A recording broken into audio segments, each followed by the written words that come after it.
Olá a todos, sejam bem-vindos a mais um LúcioCast, na mesa dos negócios. E hoje eu tenho o prazer de receber aqui a doutora Graça. Seja bem-vinda. Obrigada, Lúcio. Boa tarde, boa noite, bom dia. Não interessa, não sei a que horas vão assistir. Bom, o importante vai ser o conteúdo que nós vamos falar aqui. E eu tenho certeza que nós vamos aprender. Eu falo que uma das coisas que eu mais gosto de poder fazer um podcast é porque eu aprendo. E não só isso, eu recebo energia ali no momento que nós estamos batendo papo. E isso é muito bom.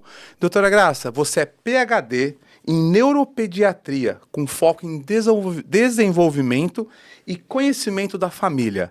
Fala um pouco pra gente o que te motivou a poder estudar tanto e obter tanto conhecimento nesta área.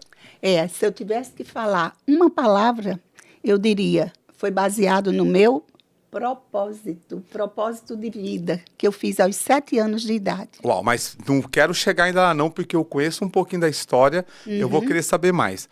Antes disso, quanto tempo que você já mora aqui nos Estados Unidos? Aqui nos Estados Unidos, desde 2012. Eu vim para os Estados Unidos. Tem 12 anos já. E voltava. Mas direto, 2018 para cá. Que você veio definitivamente para cá morar. E que estou em Orlando. E o que motivou você sair do Brasil, já com uma carreira bem formada, com negócios? O que motivou você hoje estar aqui nos Estados Unidos? Então, eu fui convidada, eu vim a convite por universidades para montar um congresso internacional como presidente. Uau. Em que vários professores e palestrantes americanos, eles colaborariam e eu seria a presidente, porque eu já estava executando lá no Brasil. É que o pessoal que está começando a conhecer você não conhece ainda todo o histórico que você tem. Aqui nós vamos ter um tempo e eu vou querer saber um pouquinho mais de cada informação sobre o que você já fez no Brasil e dessa vinda aqui. O que mais te surpreendeu quando você chegou aqui, que talvez se você soubesse, você teria feito diferente? Talvez um ponto que foi negativo, que você pudesse compartilhar com a gente e falasse, gente, não faz isso, né? Para poder evitar uma dor para quem está nos escutando hoje. Eu diria que o que foi o ponto assim mais difícil foi entender a gente fazer relacionamento e alianças com pessoas que tinham religiões diferentes. Uau. O propósito era o mesmo. A gente queria desenvolver a todos e ajudar, mas quando era a religiosidade, aí dizia, fulano não vai, eu não vou, fulano não vai. Então, isso foi difícil fazer essa conexão. E no Brasil, você tinha essa mesma situação? A religiosidade colocava uma barreira para você poder desenvolver o seu projeto? Também. E aqui era um reflexo, porque a maioria dos contatos iniciais que a gente tem é com brasileiros. Então, eles refletiam o que tinha lá no Brasil. Você vê que a religiosidade atrapalha nos negócios, na família? Atrapalha quando não bem direcionada. Não bem direcionada. Porque a pessoa não entende que religiosidade é para ligar a Deus, religare, é a religião. Mas aí não.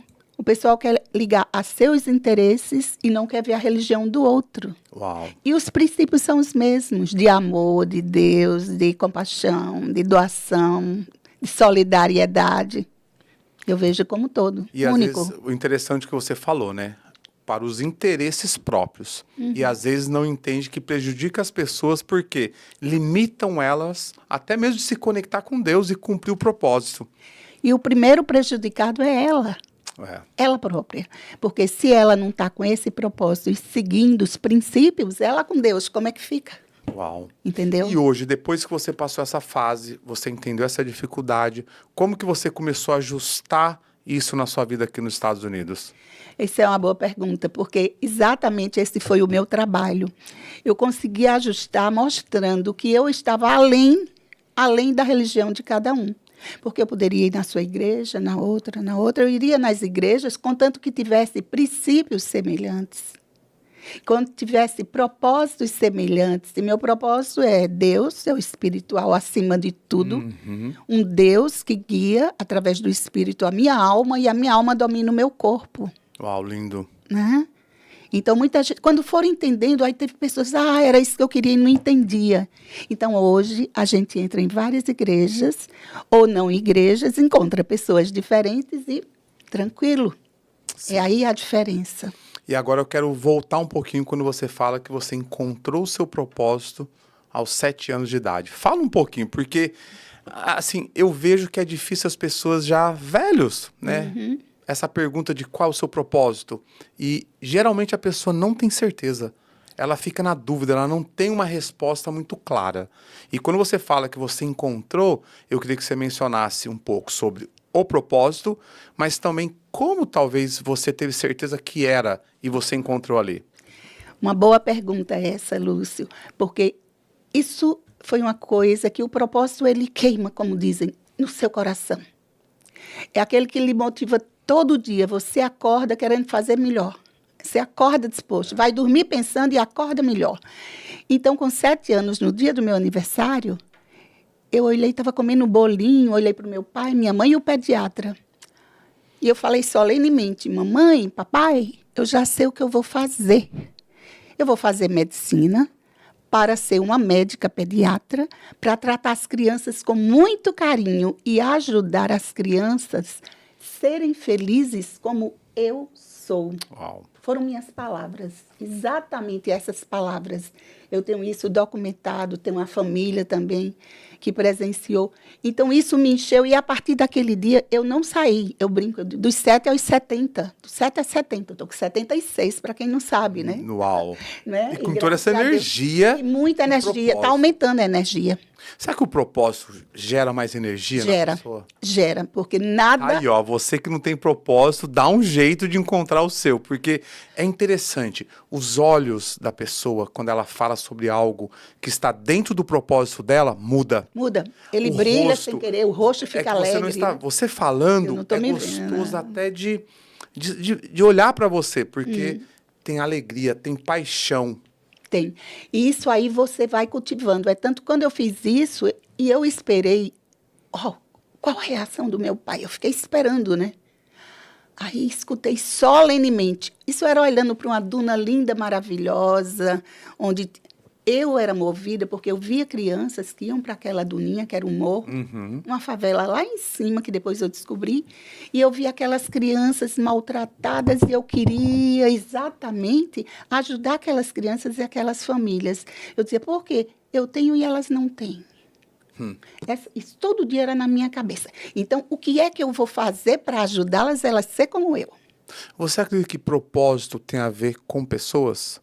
Você consegue imaginar uma pessoa, um propósito que não envolva pessoas? Eu também não. Não, porque o propósito, eu tenho que sair de mim e olhar o que eu dou para alguém. Para alguém. Então, quando eu falei tudo isso, então aquilo me encheu de alegria. O meu pai disse, filha, parou assim, eu fiquei olhando.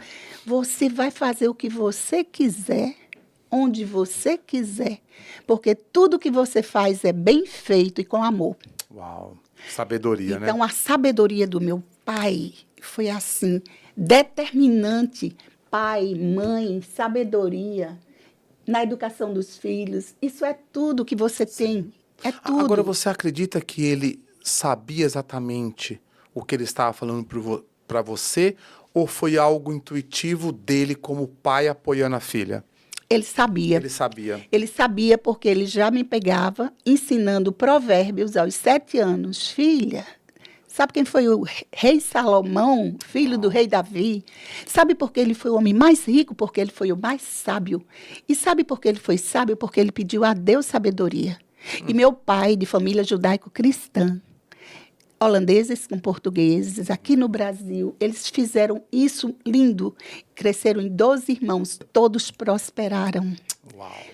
Todos com propósito. E quando fala em prosperidade, todo mundo pensa que é o financeiro, mas não é. Não é. Você Aliás, tem, o primeiro que vem na cabeça é o financeiro, é dinheiro, mas não financeiro. não é o dinheiro, não é. Se você não tiver um espírito próspero, uma alma próspera, o seu corpo, o seu templo de Deus próspero, uma família para você abundar, você não chega a lugar nenhum. Lugar nenhum. Não Uau. chega. É lindo você poder mencionar do seu pai e essa sabedoria que ele tinha, né? Meu Poder pai ao ponto de chegar e falar, olha aqui, o mais importante não é dinheiro, é você ter conhecimento, é você ter sabedoria e você conseguir encontrar o seu propósito e seguir ele, né? Nossa, é fantástico. Ele e minha mãe eram uníssono, casados até 65 anos de vida, bem casados, com amor, e criando os filhos assim, nessa doação, Uau. que era Deus acima de tudo, família e o conhecimento. Então, eu tive todas as oportunidades, eu e minhas irmãs, minha família, né? Meu irmão e minhas irmãs, de atingir onde quisesse, estudar onde quisesse, fazer tudo o que quisesse para ser o melhor, formar o melhor, dar o melhor. Não era ser o melhor, mas era fazer o seu melhor. E quando você saiu do Brasil, hoje você consegue enxergar que você cumpriu o que você tinha que cumprir no Brasil e hoje o seu momento é os Estados Unidos ou tem algo ainda pendente no Brasil? Essa é uma boa pergunta, porque quando eu comecei a sair foi cedo. Eu morei na Inglaterra também. E morei por conta de projetos para aprender como eles trabalhavam a comunidade, porque lá eles trabalham muito bem o desenvolvimento da comunidade próspera. E eu trazia aqueles modelos para a universidade, já como professora universitária, depois como diretora de curso de medicina que montei. Então, sempre fui fazendo. E fiz na Bolívia, e vim para os Estados Unidos e voltava. Eu fazia aqui e fazia lá, fazia aqui e lá. Agora, nos últimos 6 anos foi que eu fiquei, porque chamaram o chamado aqui foi enorme. E a abertura também, porque lá nem todo mundo é comprometido. Lá no Brasil. Sim. É mais difícil. Você, não, porque eu não estou falando em nada meu, unicamente meu, exclusivo. Eu estou falando do nós. Sim. Entendeu? Eu estou falando de um projeto que é para as famílias, todas as famílias, não importa onde ela esteja. E eu sempre tive essa ideia, não importa onde. Se eu for chamada para cá, eu venho para cá. Eu fui convidada e gostei. Sim. Entendeu? E me fala um pouco mais do projeto. Eu acho muito importante você colocar um pouquinho de detalhes para as pessoas que estão escutando poder entender e também se conectar com você. Até mesmo pessoas que queiram fazer parte desse projeto. Então, eu sempre tive a visão de ligar o profit ao não-profit. O profit ao não-profit. Foi minha vida. Tem gente que diz, não, quando eu for milionário, bilionário, eu vou contribuir. Eu vou deixar um legado. Não, eu sentia que o meu legado era uma construção que já estava com minha família e eu apenas continuei. E eu sempre me dediquei totalmente à parte de estudos e, ao mesmo tempo, tudo que eu fazia uma parte para aquelas pessoas da comunidade que não podiam ter oportunidades como eu tive. E assim foi. E assim eu construí a minha família, os meus filhos têm o mesmo ideal também. Então, assim a gente montou. E outro, eu falo filho, irmão... sobrinhos, e a família, e não família, né? Porque se você vai nesse caminho, você pode crescer, e você cresce, nem nota que está crescendo. O retorno que você recebe, eu nunca penso, mas quando eu vejo é muito retorno. E me fala um pouco do seu projeto, né? Você mencionou Família Real Próspera, tá? O que esse projeto vai entregar? Onde ele vai tocar? O que exatamente as famílias podem esperar desse projeto? Então, a gente, ao longo desses anos todos, 4 décadas, mais de 4 décadas de experiência, convivendo com pais, e na última década, então, e nos últimos 5 anos, né, nesse período mais difícil que todos passaram, muitas né? coisas mudaram. Muitas coisas mudaram. A gente viu o quê? O que foi mais alterado? A constituição família. Os relacionamentos da família, o entendimento, a paciência, o nível de tolerância, a resiliência de pais com filhos, de esposo com esposa e vice-versa. Por quê? Porque na hora que todo mundo sente dificuldades, entraves, o que é que acontece? Não está preparado para superar da melhor maneira possível. Então, eu comecei, onde está que a gente pode fazer diferente? O quê? Vamos trabalhar todos os pilares, os 12 pilares da vida. Quais são? Me fala alguns. Então, você começa, os pilares, por exemplo, que existe uma verdadeira roda. Uns dão 11, outros dão 12, eu considero os 12. Então, você tem um pilar espiritual, conexão com Deus. Que não tem como viver sem uma conexão espiritual, não tem como. É muito triste quem não tem essa conexão. Né? Quem não tem essa conexão fica muito difícil para superar. A vida fica difícil para ele, né? É pesado. Por isso que ele desiste. Por isso que ele se suicida. Por isso que acontece tanta Dos coisa. 12, quais são os principais? Eu imagino que você já mencionou o espiritual, porque seja um que... É o forte, é o que puxa tudo. Ele puxa e empurra. Eu digo, ele puxa e empurra. Depois vem o emocional. Uhum. O emocional, ele está ligado diretamente à alma. A alma que deve governar o nosso corpo. Então, depois do emocional, tem um mental ligado ao cérebro. Que aí eu estou vindo já para a estrutura anatômica, pensando em cérebro. Então, nessa estrutura, mente, onde organizam nossos pensamentos, tudo é dominado pela alma. Se a alma não está bem orientada, o pensamento lhe domina, as paixões lhe dominam, os desejos lhe dominam, e você não comanda o seu corpo. Uhum. Então, o quarto pilar é o pilar saúde, que é o corporal, é o corpo, em que muitos esquecem. Cuidar do corpo, sim, é o templo de Deus, é o templo da nossa alma. Cuidar desse corpo com alegria, com bom humor, com amizade, com amor, com saúde, com alimentação saudável, água boa, saudável, água pura, com atividade física, qualidade de sono. Sim. E a gente vê que todo mundo fere o corpo e que quer estar bem no resto. Não dá importância, né? Não dá importância. Como é que eu vou estar bem se meu corpo não está bem? Como é que eu vou estar, né? Deixa eu mencionar aqui. Você colocou espiritual, emocional, mental, saúde. Olha, ainda não sei não dá pra gente mencionar todos, tá? Mas só que se a pessoa consegue ter um controle, imagina o alinhamento que ela já tem na vida dela. Agora, na sua opinião, por que a maioria das pessoas, quando mencionamos propósito, nós já mencionamos antes, a pessoa não tem certeza? E a outra pergunta que eu gosto de fazer é se a pessoa se conhece. Muitos também não se conhecem, eles não têm clareza o porquê que elas estão aqui, qual é o real chamado delas, simplesmente é quase que estão vivendo a vida conforme as coisas vão acontecendo. É uma reação a algo que acontece e não algo que ela sabe para onde está indo. Baseado nos pilares, o porquê você vê que esse vazio ele é muito assim comum na vida das pessoas? Exatamente. Há pouco tempo você mencionou a palavra-chave, alinhamento. Você falou rapidamente o alinhamento. É o alinhamento do espiritual com o emocional, com o mental e o físico. Ele não está alinhado, corpo, mente, alma, espírito. Ele não está alinhado. Se eu não estou alinhada integralmente, como é que eu posso ajudar o outro? Como é que eu posso ajudar a minha família? Que é a mais próxima, é o outro mais próximo é a família, então, mas, né? assim, esse bate-papo ele tem que ser assim, né, sincero. Vamos ser sinceros que por mais que aparenta ser algo simples, não, Lúcio, trabalho no espiritual, no emocional, mental, saúde, e as coisas começam a melhorar. Mas não parece ser tão difícil para as pessoas conseguirem investir um pouco de tempo no espiritual, no mental, no corpo.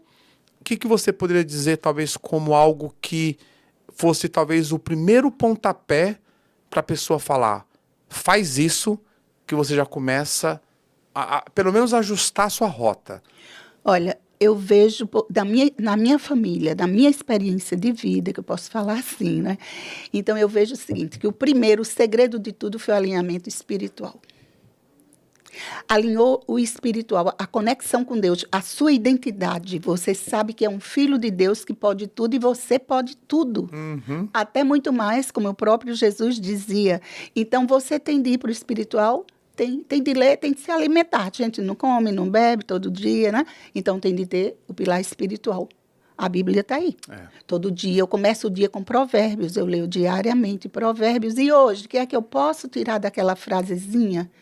O que é que eu devo ser? Mais humilde? Mais compreensiva? Mas você não acha que talvez a leitura, as pessoas já se cansaram de talvez, olha, eu vou ler a Bíblia, né? Mas ela lê e não consegue nem entender. Ela lê e fala, isso não é para mim. Por que eu falo isso? Eu gosto muito de usar exemplo, né, que eu passei. Por muito tempo, eu li a Bíblia e falava, cara, coisa chata.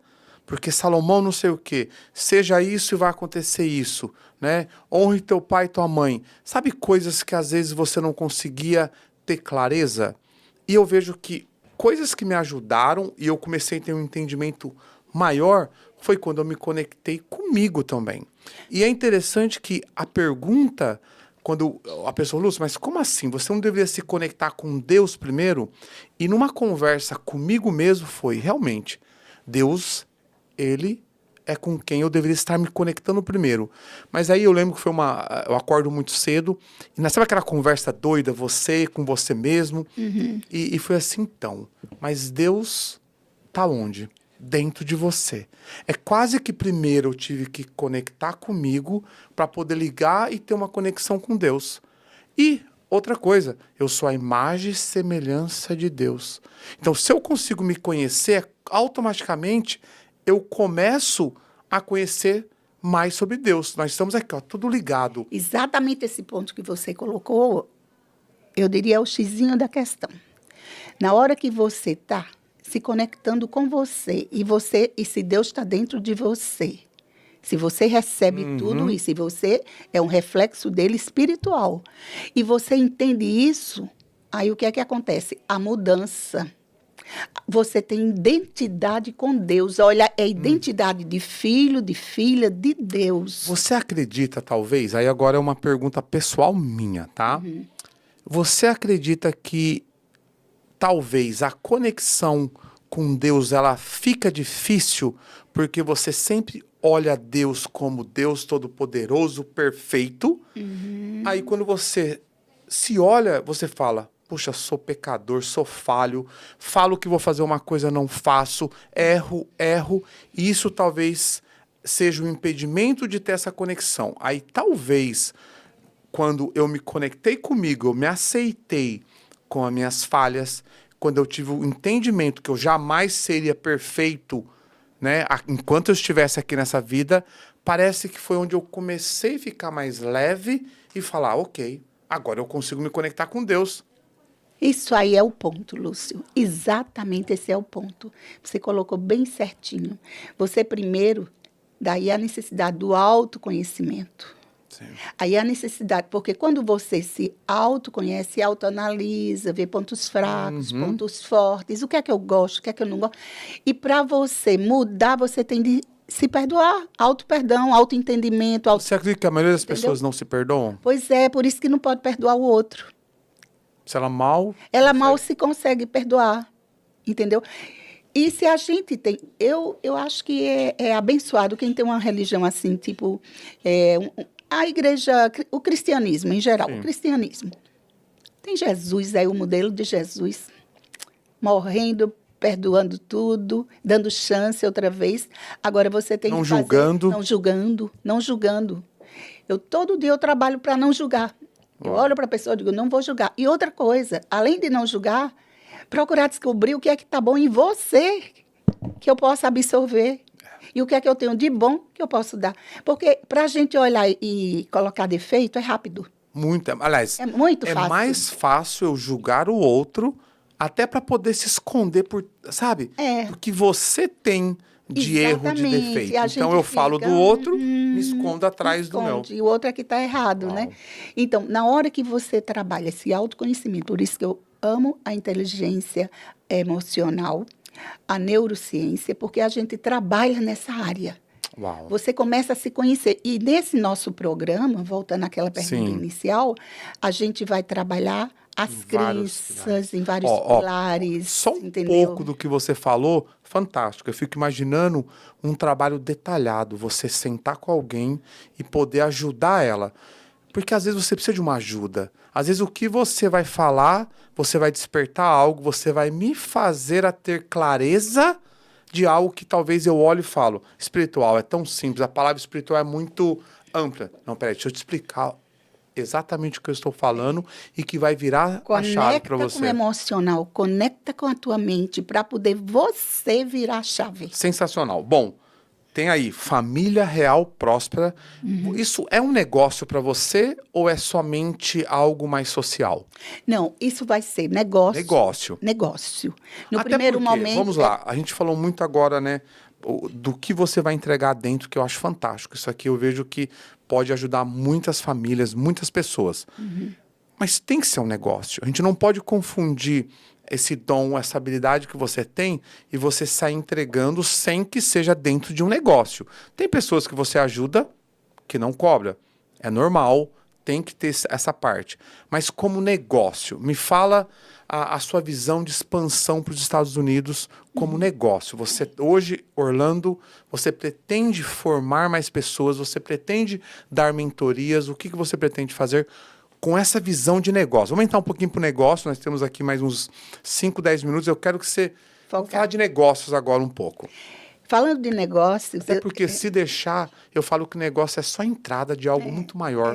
Olha, eu fico olhando o que você vai fazer aqui, negócios é o que fica só como a porta de entrada, mas a realização principal, a entrega que vai levar para essas famílias é muito mais. Porque se você vai para o negócio, só pelo resultado do negócio financeiro, esse negócio não vai ser sua paixão. Não vai. Agora, se você vai para um negócio, que é como eu fiz, eu vou para o negócio de uma coisa que eu sempre doei, que eu já vinha fazendo. Sim. É tanto que eu vou fazer no negócio e no non-profit. Claro. A partir de junho, os seminários, estou organizando já equipes aqui mas grandes. Mas para que você toque o non-profit, eu tenho de melhorar esse você tem que ter profit. Sucesso. O profit. E quem me As pessoas às vezes confundem a somente fazer o quê? Ah, não, no profit, non-profit. Mas chega uma hora que cadê você... os recursos para poder fazer ampliar, isso? Né? E aí, falando sobre negócios, né, você participou, vamos entrar aqui, você participou do Money Offer Deal. É um evento onde eu, o João Kepler, o Theo, nós estamos tentando desenvolver o máximo e trazer essa visão de negócios para a comunidade brasileira. Tendo uma visão de equity, construir negócios, entender que você pode gerar muito valor dentro do seu próprio negócio. Às vezes, a visão de negócio que você tem atual, ela pode ser muito maior e você pode simplesmente ter outras pernas dentro do seu próprio negócio. Agora, eu queria que você falasse um pouco como foi a sua experiência depois que você participou do Money Offer, e nós vamos ter agora mais um vindo logo, logo. Mas fala da sua experiência um pouquinho. Então, eu gostaria aqui de deixar bem claro que no primeiro, digamos, grupo, foi através do Money Offer, que me abriu a mente. Foi na reunião, estava com você, João Kepler, na reunião, o Theo Braga, e ele olhou para mim e disse: você já pensou em expandir esse seu conhecimento, essa sua formação ao longo desses anos, formando outras pessoas, levando para o mundo digital, levando para uma startup, em que você colocasse todas essas orientações para pais, adolescentes, crianças, famílias, professores, não sei o quê? E eu não tinha pensado assim. Uau. Porque eu, como professora, médica, doutora, pesquisadora, sempre fui acostumada no presencial. Mas com a mudança, a gente tem que se atualizar, é claro, né? Aí ele disse, olha, vê isso aí. É tanto que essa minha consultoria e mentoria que eu estou lançando, esse projeto tem a ver exatamente com esse estímulo que ele fez. Ele fez um desafio, eu aceitei o desafio, só que eu fui muito além do desafio. Ele fez o desafio para eu me restringir ao que eu já estava fazendo, avaliando as crianças com famílias que eu faço. E temos diagnósticos belíssimos assim. Sabe o que às vezes as pessoas não entendem? Às vezes você é desafiado para poder dar o primeiro pontapé. Se você acredita nesse primeiro pontapé, a sua própria cabeça, ela sobe de nível. Mudou. Você passa para uma outra mentalidade e você fala, peraí. Tem muito mais do que isso. Eu disse, posso fazer meu Deus, muito mais. foi o que ele falou. Ele disse, você quer deixar um legado? Então vai lá e vamos ampliar isso aí. Então foi o primeiro. Então eu comecei a estudar muito. Mais ainda, né? Mais ainda, né? Mais ainda, que eu já estou no pós-doutorado e tenho estudado e me atualizado. Então fui para outros orientadores também. De montar, estruturar mentorias, consultorias e outra coisa. Eu não estou fazendo a coisa sozinha. Eu estou pegando os melhores especialistas de cada área, de cada estrutura. A gente tem uma questão, por exemplo, o pilar financeiro, que eu não falei, o financeiro, o intelectual, o profissional, super importante. A gente está pegando especialistas nessa área para chegar pai, mãe. Olha, por exemplo, pai e mãe. Você gostaria de ter uma família próspera e educar seu filho a partir dos 5 anos de idade? já para ele ter uma ideia de uma educação integral e educação financeira. Então, é isso aí que a gente está pensando exatamente desenvolver aqui. E eu estou muito feliz mesmo, porque todo dia eu estou organizando pessoas que estão chegando para mim, dizendo, eu quero ir com você. Nós vamos ter que marcar um outro episódio para poder falar, e eu gostaria que fosse um pilar de cada vez. Falar um pouco mais, porque se você começa a entrar no espiritual, tem muita coisa para falar. Se você entra no emocional, eu acho que dá para falar talvez meia hora só do espiritual. Nossa, tanta coisa. O emocional, por exemplo, você tem de entrar nas crenças, identidade, capacidade, merecimento, como são formadas, como é a educação infantil, como é a noção de pertencimento da criança, como é o empilhamento de ideias e de programas que acontecem até os 7 anos e que se você não trabalhar, o que é que vai acontecer? Vai ficar ali. Não vai desenvolver. Ou então a criança, você vai passar o período que poderia deixar um ser humano melhor e vai deixar ela cheia de mágoas, de feridas, de problemas, e ela depois é que vai em busca para... Eu trabalho muito com prevenção, profilaxia, então eu amo trabalhar assim. Quanto mais cedo, melhor. Melhor do que depois ter que lidar com a dor, algo que dá mais trabalho para resolver. Trabalho, muito mais. Bom, estamos caminhando para o final. Quero deixar um presente para você do meu último livro. Uau. Para seguir crescendo. Pronto, esse está comigo. Só para contar um pouquinho, esse aqui é o segundo livro, depois que eu fiz o primeiro, que foi o Autogestação, onde eu sou defensor de você se conhecer. De você realmente entender o porquê você está aqui, qual o seu chamado, qual o seu propósito. E depois que eu entendi que quando você se conhece, você entende que não dá para parar de crescer. Eu vejo que muitas pessoas ficaram estagnadas. Eu fiquei estagnado por muito tempo. E quando eu entendi que o que eu poderia dar, o que eu poderia entregar, é muito mais do que eu estava fazendo, aí foi quando nasceu esse livro. Eu falei, peraí, eu tenho muito para fazer. E quando que eu vou parar? Não tem como parar. Eu vou ter que continuar crescendo, eu vou ter que continuar fazendo muito mais, porque cada nível de consciência que eu chego, eu falo, peraí, eu posso fazer mais, eu posso fazer mais. Então, um presente para você, tá? Muito obrigada, parabéns. Agradecer mais uma vez e deixar o convite aqui. Deixa o seu Instagram, a forma que quem quiser entrar em contato com você, qual a melhor forma? É o dr. Graça, né? Sem um cedilha. Graca Melo Araújo. dr. Graca Melo Araújo. Olha, eu super recomendo. Um pouco do que eu conversei aqui, eu já fiquei interessado em querer conversar mais. Vamos voltar para poder falar somente desses pilares que eu achei fantástico. E também gostaria de deixar o convite para você. Em abril, do dia 26 a 28, nós vamos ter o Money Offer Deal, que vai falar sobre negócios, subir o seu nível de consciência, levar para você possibilidades dentro do seu próprio negócio que hoje você não vê, preparar você também para receber investimentos. Então, nós vamos colocar aqui o link para você poder ter mais informações. E, doutora Graça, muito obrigado.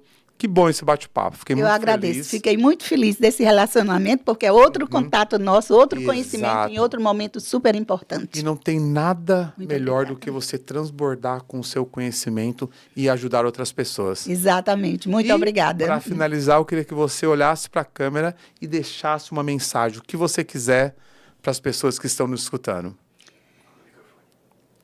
No micro, bem firme aí, põe aí uma mensagem. Sejam bem-vindos a